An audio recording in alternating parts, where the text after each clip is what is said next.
Salam əziz şagirdlər, bugün mən ideal qaz qanunları mövzusunun izahını verəcəm. Gəlin başlayalım izoproseslərdən. Bizim 3 dənə izoprosesimiz var idi. Dedik ki, izotermik proses, izoxor proses və izobar proses. Başlayalım izotermik prosesdən.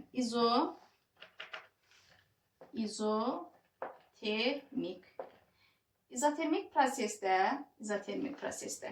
Uşaqlar, ümumiyyətlə bütün izoproseslərimiz verilmiş kütləli qaz üçün götürülür. Yəni M konstant olacaq.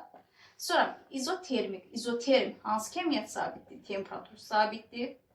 Və uşaqlar, orta kinetik enerjinin belə bir düsturunu keçmişdik. 2-də 3 KT. Demişdik ki, orta kinetik enerji yalnız neydən asılıdır? Temperaturdan. Və izotermik prosesdə temperatur sabit qaldığına görə orta kinetik enerjimiz də necə olacaq?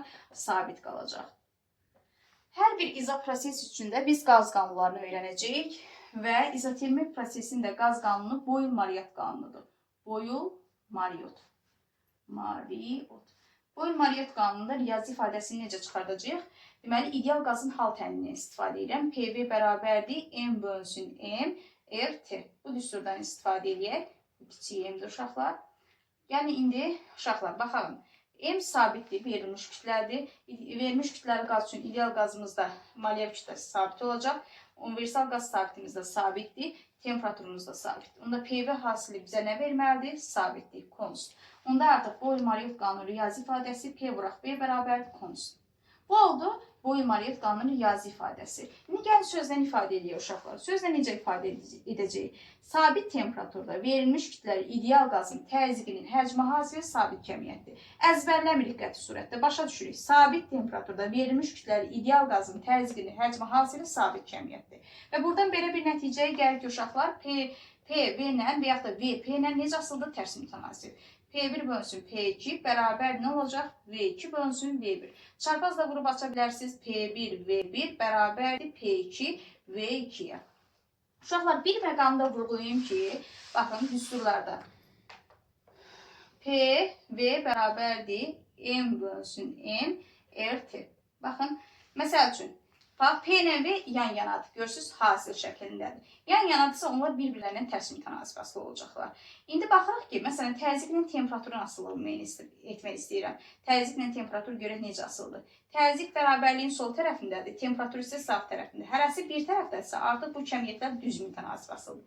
Necə? Düz mütənasib. Və yaxud da həcmlə temperatur arasında əlaqə qurmaq istəyirəm. Yenə də hərəsi bərabərliyin bir tərəfindədir. Ona görə də necə asılı olacaq? Düz mütənasib. Təkcə bu düstur üçün yox, bütün düsturlar üçün bu qayda doğrudur.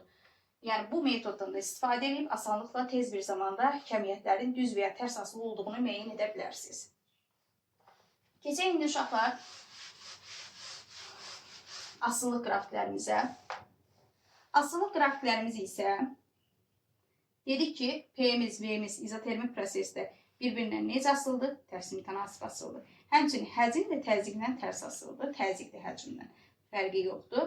Sonra P-nin, V-nin temperaturdan asılıdır. Temperatur nədir? Sabit. Hansı kəmiyyət sabitsə ona perpendikulyar xətt çəkəcəyik, qrafik çəkəcəyik. Sonra T-nin, məsələn, P-dən, V-dən asılı qrafikini çəkmək istəyirəmsə, temperatur sabit olduğuna görə temperatur oxuna perpendikulyar xətt çəkdik. Sonra gəlin uşaqlar, biz deməli, sıxlığın da, konsentrasiyanın da digər kəmiyyətlərdə necə asılı olduğunu müəyyən edək izotermik prosesdə.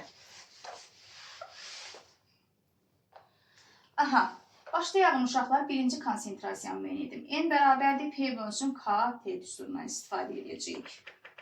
Və deyirik ki, K Boltzmann sabitdir, sabit kəmiyyətdir. İzotermik prosesdə temperaturumuz nədir? Sabitdir. Onda bizim konsentrasiyamız təzyiqlə necə asılı olacaq? Konsentrasiyamız, deməli, N-imiz təzyiqlə düz mütənasib asılı olacaq izotermik prosesdə. Gəlin sıxlığın düsturunu yazalım. Rho bərabərdir PM bölünsün RT düsturundan istifadə edəcəyik. Və universal qaz sabitdir, sabit kəmiyyətdir. İzotermik prosesdə T sabitdir. Molyar kütlə verilmiş qaz üçün sabitdir. Sıxlığımız, deməli, təzyiqlə necə asılı olacaq? Düz mütənasib asılı olacaq. Sıxlığımız da təzyiqlə necə asılı olacaq? Düz mütənasib. Uşaqlar, yadınızda saxlayın ki, konsentrasiya ilə sıxlıq siyam əkizlərdir. Yəni, izobar proses uşaqlar. İkinci izobar prosesdir. İzobar proses. İzobar prosesdə uşaqlar yenə verilmiş kütlədə M konusudur. Kütləmiz sabitdir. Sonra izobar prosesdə artıq təzyiqimiz sabit olacaq. P bərabərdir konst. Və qüvvəmiz sabit olacaq. Qüvvəmiz sabitdir. İzobar prosesdə isə bizim qaz qanunumuz olacaq G Lüssak. Lüssak. G Lüssak qanunun gəlin riyazi ifadəsini çıxardan uşaqlar PV bərabərdir M bölünsün M RT. Biz buradan artıq P-ni tapacağıq. P nəyə bərabər olacaq? M R T bölünsün həcm vuraq molyar kütlə. Gəlin uşaqlar, biz artıq eyni sabit kəmiklərin üzərindən çıxış eləyək, xətt çəkək. Kütlə sabitdir, sonra universal qaz sabitdir, temperatur sabit deyil uşaqlar. Temperatur sabit deyil, həcm sabit deyil, molyar kütlə sabitdir.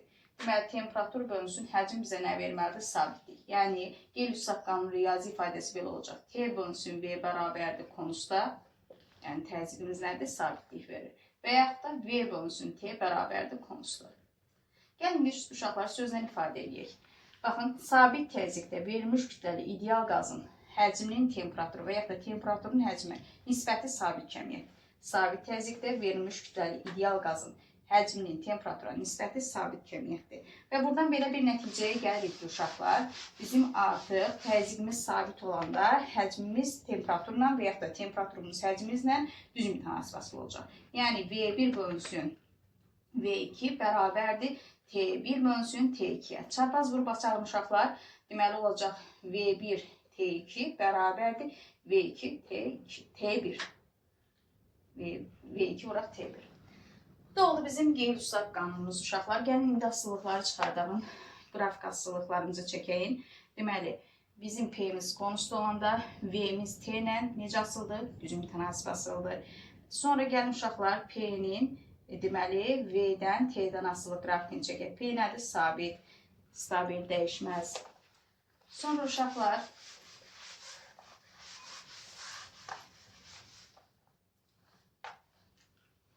gəlin V-nin, T-nin P-dən asılı qrafikini çəkək. Artıq stabil, sabit olacaq. Bu da oldu bizim qrafik asılılıqlarımız. Gəlin indi konsentrasiyaya baxalım uşaqlar. Konsentrasiyanın da müəyyəni də M bərabərdir P bölünsün nəyə? Deməli, KT-yə. Və buradan baxırıq ki, N-imiz deməli K sabit kəmiyyətdir. Sonra təzyiqimiz sabitdir. N-imiz temperaturla necə asılı olacaq? Tərs mütənasib. Qrafik asılılığımız necə olacaq uşaqlar?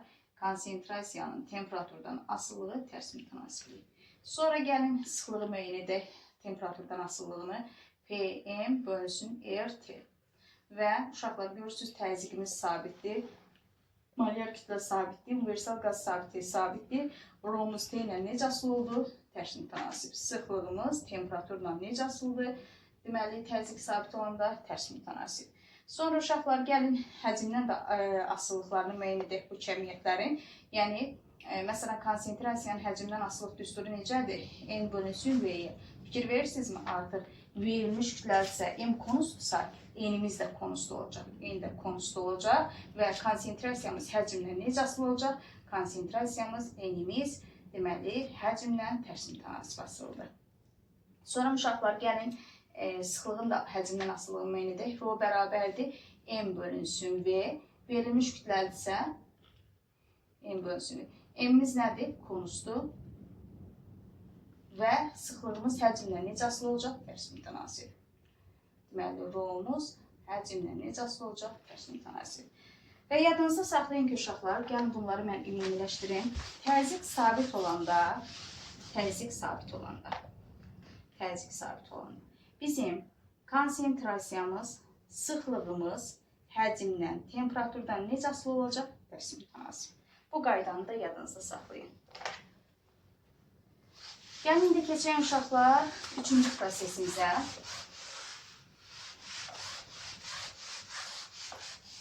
İzoxor proses. İzoxor. 3-cü prosesimiz İzoxor proses. İzoxor prosesdə isə uşaqlar artıq bizim yenə M-imiz konst olacaq. Həcmimiz sabit olacaq V konstdursa. Həcm sabitsə artıq bizim sıxlığımız da sabit qalacaq. Bir də konsentrasiyamız sabit qalacaq. İzoxor prosesdə artıq 4 dənə kəmiyyətimiz sabitdir. Və buradakı qanunumuz isə Şarl qanunudur. Şarl qanunu isə uşaqlar riyazi ifadəsini gəlin çıxardığın PV bərabərdir yenə M bölünsün, deməli RT bölünsün, deməli molyar kütləyə. Bizə lazımdır buradan həcm. Həcmi tapağın. Həcm nəyə bərabər olacaq? MRT bölünsün M-ə, vuraq P-yə. Deməli, M getdi, stabildir, R də getdi, molyar kütlə də stabildir, T bölünsün P. T bölünsün P bizə konst verməlidir və yaxud da P bölünsün T bizə nə verməlidir? Sabitlik verməlidir. Yəni, indi uşaqları sözlə ifadə edək. Şarl qanunumuz görək sözlə necə ifadə olunur. Baxın, sabit həcmdə verilmiş kütləli ideal qazın temperaturunun təzyiqə və yaxud da təzyiqinin temperatura nisbəti sabit kəmiyyətdir. Sözlə də belə ifadə edəcəyik. Gəlin, asılıq qrafiklərimizdə çəkək. Uşaqlar, gəlin birinci baxalım, temperaturla təzyiq necə asılı olacaq? Düz mütənasib asılı olacaq izoxor prosesdə. Yəni, P1 bölünsün P2 bərabər nəyə? T1 bölünsün T2-yə. Çarpazla vurub aça bilərik. P1 T2 bərabərdir P2 T1. Bu asılılığı da siz yazıb məsələlərinizi həll edə bilərsiniz. İndi gəlin keçən asılıq qrafiklərimizdə uşaqlar bizim artıq izobar prosesdə P-miz, izoxor prosesdə P-miz T ilə necə asılı oldu? Düz mütənasib asılı oldu. Sonra digər asılılıqlarımıza baxalım uşaqlar. P-nin, T-nin, deməli V-dən asılılığı necə olacaq? V-dən, sıxlıqdan, bir də konsentrasiyadan, üçündən asılılığı belə olacaq, formada olacaq.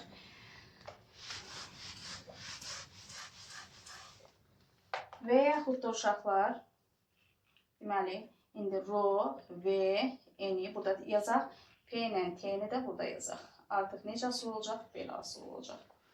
Keçən indi uşaqlar, Rho-nun bir də konsentrasiyanın stabilliyi necə olur? Nə üçün sabit qalır? Onu da sizə ispat edeyim.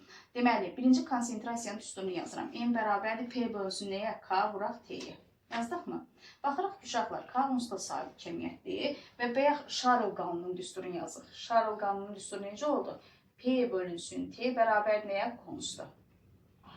Bu nisbətdə bizə sabitlik verirsə, konsentrasiya nə olacaq? Konsta olacaq. Aydın oldu mu? Sonra sıxlığın sabitliyini Rho bərabərdir. Deməli, PM bölünsün RT düsturuna əsasən müəyyən edək. Deməli, baxırıq ki, molyar kütlə stabildir, universal qaz sabitdir. Baxın, P bölünsün T də nisbəti bizə nə verir? Sabitdir. Ona görə də sıxlığımız da nə olacaq? Sabit olacaq. Bunu da ispat elədik ki, artıq izoxor prosesdə konsentrasiyamız, sıxlığımız sabit qalır.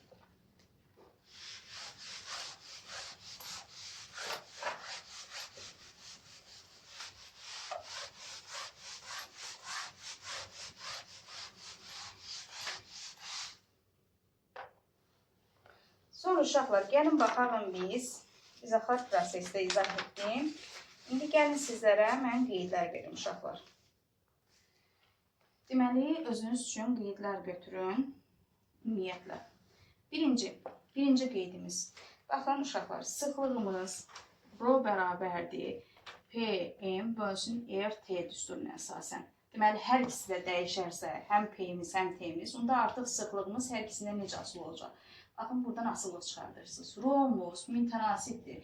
P ilə düz, T ilə isə necə asılıdır? Tərs mütənasib. Sonra uşaqlar, həcmlə də müəyyən edə bilərsiniz. Rho bərabərdir M bölünsün V-yə. Artıq burada biz Rho'muz V ilə necə asılı olacaq uşaqlar? Tərs mütənasib asılı olacaq. Gəlin keçəyin konsentrasiyaya ikinci. N bərabərdir P bölünsün KT. Bu düstura əsasən artıq konsentrasiyamız uşaqlar təzyiqlə necə asılıdır? Düz. Temperaturla necə asılıdır? Tərs mütənasib. Sonra konsentrasiyanın həcmdən asılılığı N bərabərdir. N bölünsün V-yə əsasən konsentrasiyamız deməli həcmlə necə asılıdır? Tərs mütənasib asılıdır. Sonra uşaqlar qarşınıza hansı tipli məsələlər çıxacaq?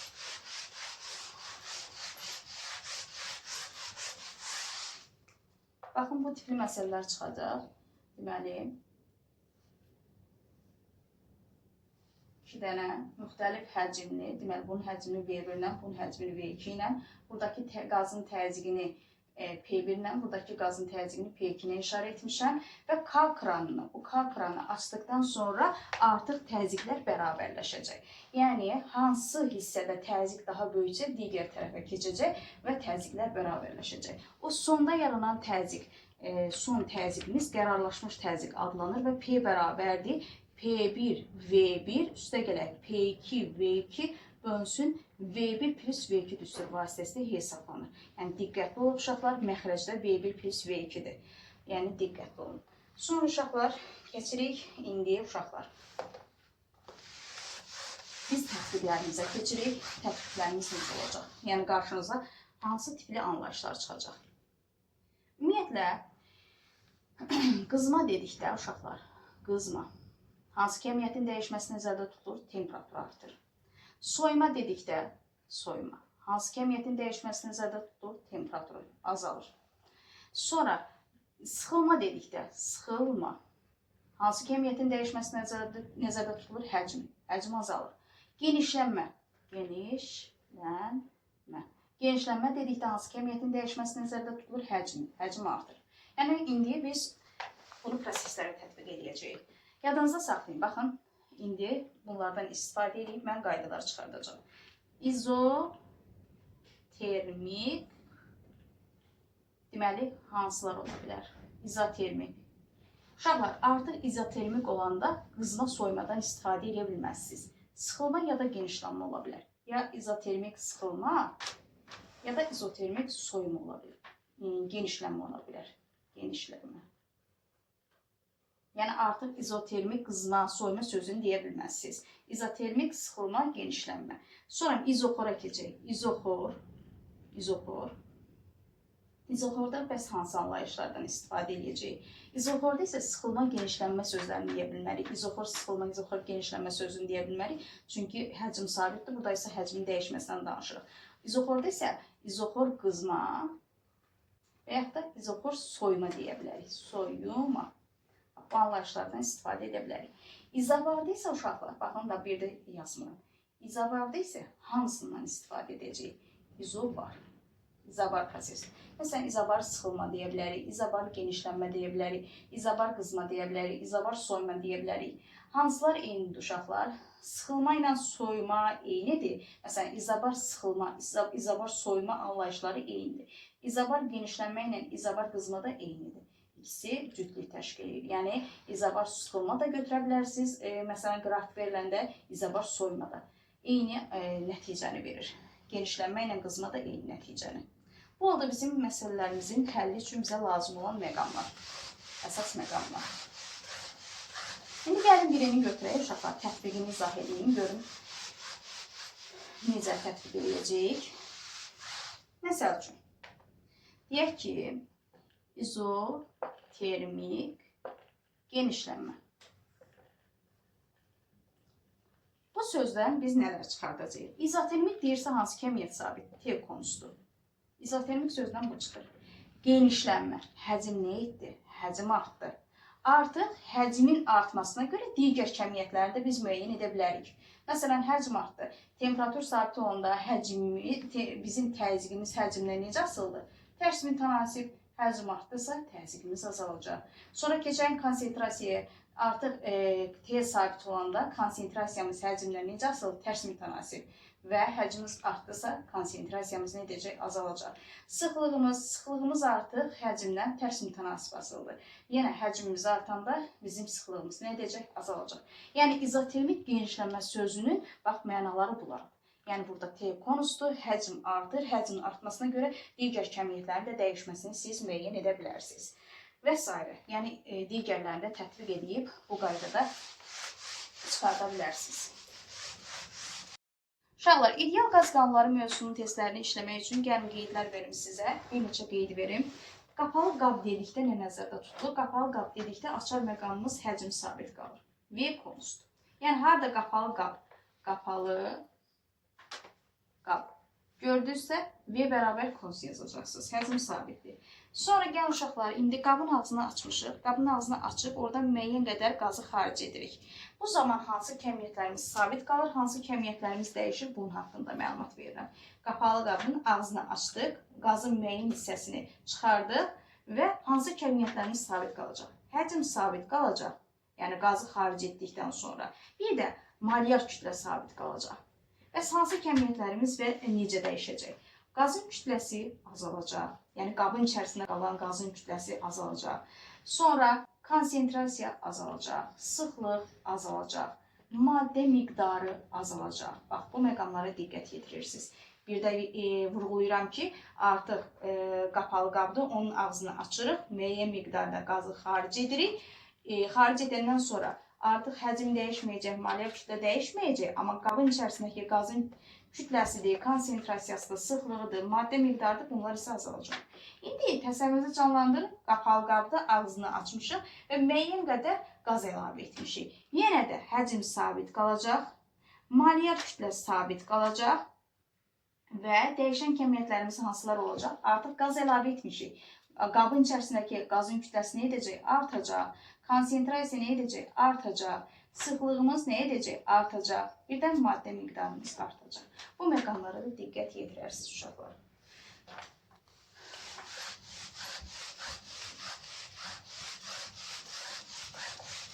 Uşaqlar, indi kütlənin temperaturdan, həcmdən, bir də təzyiqdən necə asılı olduğunu gəlin müəyyən edəyin. Birinci, gəlin ideal qazın hal təhlilini yazaq. PV bərabərdir M bölsün M RT. Bu düsturdan mən M'i çıxardıram. M nəyə bərabər olacaq? M bərabərdir. Deməli, PV böyük M bölsün RT-yə. Yazdıq mı? İndi gəlirik uşaqlar. 2 dənə makroskopik kəmiyyəti sabit saxlayıram və kütlənin digər bir makroskopik kəmiyyətlə asıllığını quracağam. Məsəl üçün, deyirəm P bərabərdir konstu, sonra T bərabərdir konstu. Bu birinci qaydamız. Və bu zaman gəlində asıllığı quraq. Deyirəm kütlə həcmdən necə asılıdır? P sabitdir, malyar kütlə sabitdir, universal qaz sabitdir, temperatur da sabit vermişəm. Kütlənin həcmdən necə asılı oldu? Kütləmiz həcmlə düz mütənasib asılı oldu. İkinci uşaqlar, sabit kəmiyyətimizi götürək. P bərabərdir konst. Sonra V bərabərdir konst.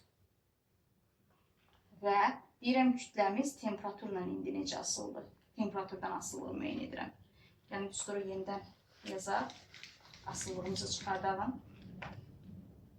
P, V, M bölsün RT.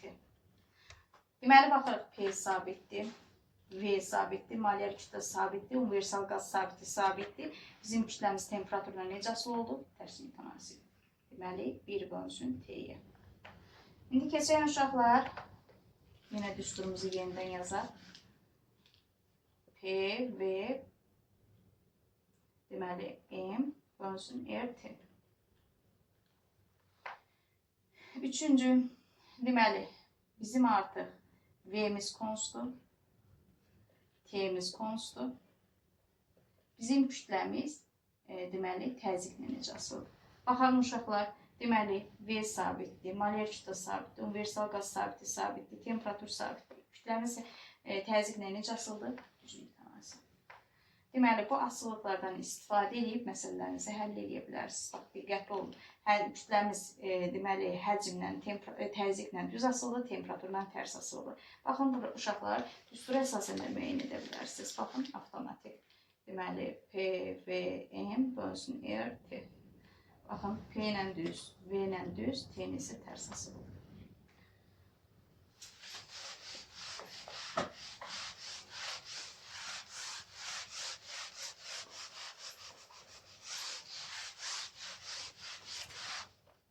Uşaqlar, silindrik formalı bir qabımız var və bunu biz bir dənə ara kəsmə ilə, porşenlə kəsirik. Deməli, bu tərəfdə uşaqlar V1 həcmli ideal qazımız var. Bu tərəfdə isə V2 həcmli bir dənə ideal qazımız var. Amma eyni ideal qaz deyil, müxtəlif deməli, ideal qazlarımız var. Və qaydalarımız necə olacaq burada? Əvvəlcədən sizə deyəcək, temperaturlar bərabərdir. T1 bərabər T2-yə. Sonra bu porşenimiz, bu porşendir. Porşen. Sükunətdədir. Porşen sükunətdədir. Buradan biz nə nəticələr çıxardacağıq? Baxın uşaqlar burada. Porşenimiz sükunətdədirsə, deməli buradakı qazların təzyiqləri nə olacaq? P1 bərabərdir P2. Sonra bu qazların porşeni göstərdiyi təzyiq qüvvələri necə olacaq? Bir-birinə bərabər. Təzyiq qüvvələri də bərabərdir. Temperaturlar bərabərdirsə, artıq orta kinetik enerjilərimiz də bərabər olacaqmı? Bəli, orta kinetik enerjilərimiz də bərabər olacaq. Sonra uşaqlar sizdən maddə miqdarının həcmdən asılılığını istəyə bilər bu tipli məsələlərdə. Ona görə də PV bərabər RT düsturuna əsasən mən buradan maddə miqdarını tapıram. Maddə miqdarının düsturu olacaq nə? PV bölünsün RT. Və buradan görürsünüz ki, uşaqlar, deməli, P-lərimiz də eynidir, temperaturumuz da eynidir, universal qaz sabitimiz də sabitdir. Nü V-dən necə asılı oldu? Düz mütənasib. Nü V-dən düz mütənasib asılıdır. Yəni, harada həcm daha çoxdursa, orada maddə miqdarı nə olacaq? Daha çox olacaq.